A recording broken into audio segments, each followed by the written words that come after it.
Welcome to the front of me Samsung Galaxy A33, and I'll show you how to activate the SIM pin code on our SIM card. So first you should go into the settings application and then scroll down to the biometrics and security.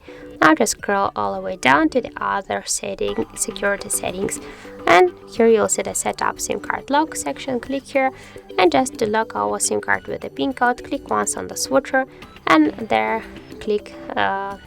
enter the pin code. After that, in my case, that will be from 1 to 4. Then just click here to OK, and as you can see, we just successfully locked our SIM card with pin code. So that's it. Thank you for watching, and if you find this video helpful, don't forget to leave a like, comment and to subscribe our channel.